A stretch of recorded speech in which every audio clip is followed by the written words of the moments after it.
Welcome back everyone to yet another video, and I've been using the QSP Penguin every day since the first impressions video, so I've been living with it. I've cut with it every time I needed it. I've fidgeted with the action a lot and basically everything.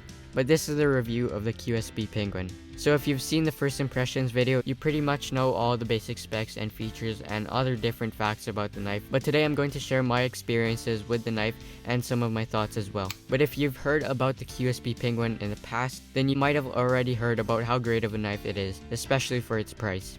But first of all, basic specs. So this is the Jean micarta model, about 3.2 ounces. It's got a 3.06 inch sheep's foot style blade cut from D2 steel with a two-tone satin finish and a flat grind.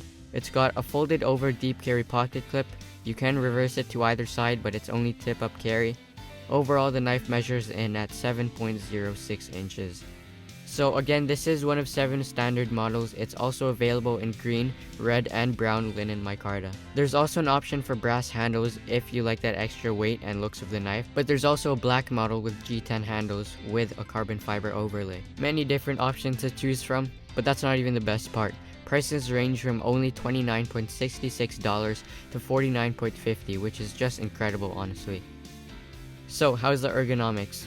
Ergonomics of the QSP Penguin are great, no hot spots at all. The shape of the knife fits my hand perfectly and also features some jimping for added traction. So I did mention this in my first impressions video that the micarta feels quite slippery, and after a few weeks I still have to stick with what I said. Although the micarta isn't the most grippiest micarta in the world, at the end of the day I don't believe this knife will slip when cutting.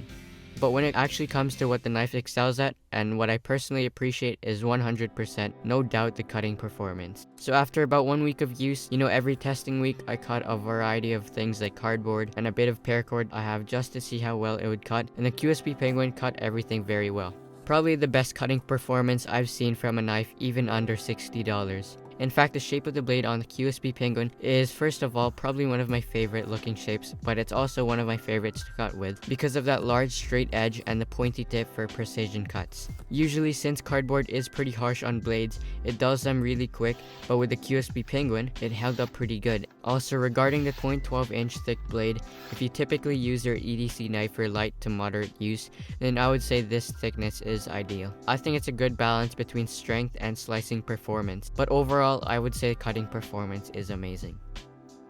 It runs on copper washers, which surprisingly in the QSP Penguin allows the blade to fly out very smoothly via dual thumb studs. The detent clicks really nice, and I personally love the placement of the thumb studs. It's almost perfectly placed in my natural reach. However, one flaw which specifically happened to this QSP Penguin was that one of the washers stuck to the blade, so the washers were actually grinding against the stainless steel liners.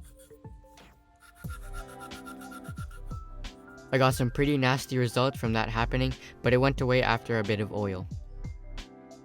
But regardless, action is very silky smooth when deploying. I found that the middle finger flick was a bit tough, but really impressive for a $30 knife. The blade locks close and open solidly from the liner lock, which also features some jimping. So if you struggle at disengaging the lock because your finger keeps slipping, this will probably help a lot. So when it comes to actually carrying this knife in your pocket, which I've done multiple times during the few weeks of testing, well, first off, the knife comes with a reversible deep carry pocket clip, which unfortunately is finished off with a satin finish, and we'll get into that in a bit. But after carrying this knife many times in the pocket, I have to say it carries fine in the pocket. It has a weight that isn't too noticeable in the pocket, but at the same time it adds a good weight to the hand when cutting. But for the majority of people who typically wear jeans, sweatpants, or shorts, the QSP Penguin will be a fine choice. Taking it out of your pocket is still fine.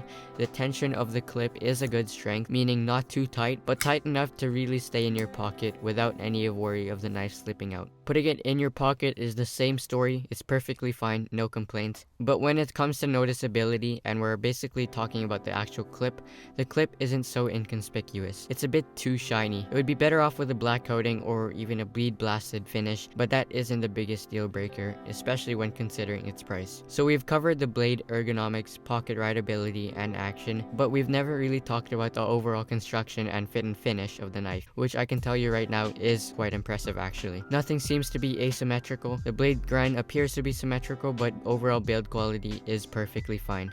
I don't see any flaws in the construction of this knife except for the screws. I think it was a missed opportunity to flush the screws with the scales. It would honestly look better and there wouldn't be a chance of the screws getting caught in your pocket. So you know how almost every so-called good knife in the budget market typically has G10, a D2 blade, good action, and other different features? But the thing about the QSP Penguin is that I think it's just different in a way that it beats those other knives by that much. I mean, not only is micarta a better material than G10 because of how much traction it offers, especially in wet environments, except for this micarta, but the overall design and other little quirks and features like the pocket clip or the action that you don't see on other budget knives really makes this stand out as a budget knife. But just generally speaking, I like the whole knife. So if you happen to find one that's in stock, you should definitely not hesitate to get it if you're already thinking of buying a good knife for everyday carry, because not only is it a great knife, but it's also really quick to get off these shelves at some stores. So overall, the QSP Penguin is a great knife and I highly recommend it. But once again, thank you for tuning in, and if you found this video helpful, consider hitting the like button below. But also consider subscribing because it also helps the channel grow so I could continue creating more content like this in the future. Once again, thank you very much for watching and I'll see you in the next one. Peace.